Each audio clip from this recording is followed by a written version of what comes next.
I actually first met Romeo at an auction in Silverglade Heights. It wasn't a looker by any means, but boy, could that horse move in the pen. So, 18-year-old me, still a student rider at Jorvik Stables at the time, I purchased him for 200 Jorvik shillings. And the seller was a retiring breeder, and before leaving, he said to me that this horse was a really promising one, and especially now that he was in my hands.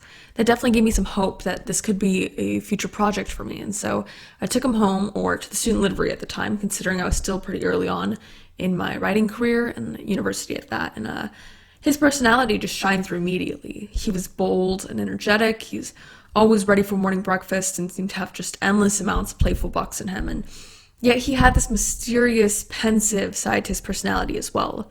This side really shined through during our rides. And the first few weeks of riding him were really tough. Although bold in the paddock, he became a really quiet and extremely sensitive horse in the ring, immensely focused on every task I gave him. It was a huge challenge for me in the beginning. Challenge for me because I was a jumper all my life, and to learn to quiet and soften up my riding so much was, it was difficult. It was low and slow with him, and I pretty quickly figured out that we weren't going to be jumping anytime soon.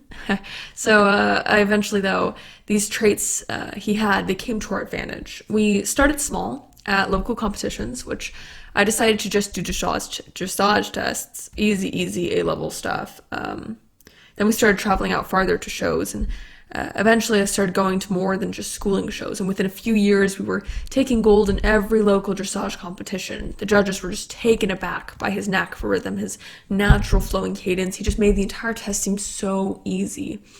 We eventually actually took gold in an international high-level show in West Bank, and that led, and it happened so incredibly fast, but that led to us getting a gold in individual freestyle dressage at Kensington.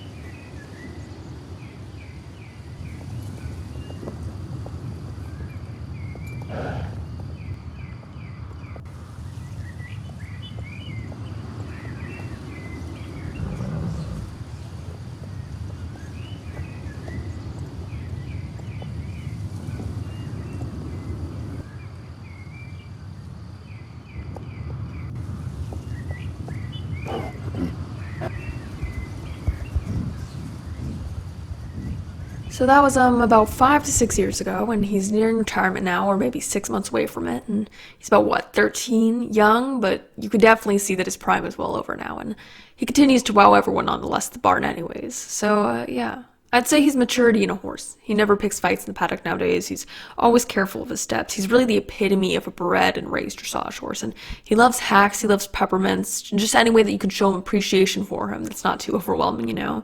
He's really a simple horse, but it's that nonchalantness that led to his success in Jorvegian showgrounds. And he won because compared to typical Jorvegian warmbloods who are hot and fiery, he's just absolute calm. So he really stood out back then, and he's now in the Jorvegian Dressage Hall of Fame for setting new expectations and preferences in judges for dressage performances. So you could say he set the standards pretty high.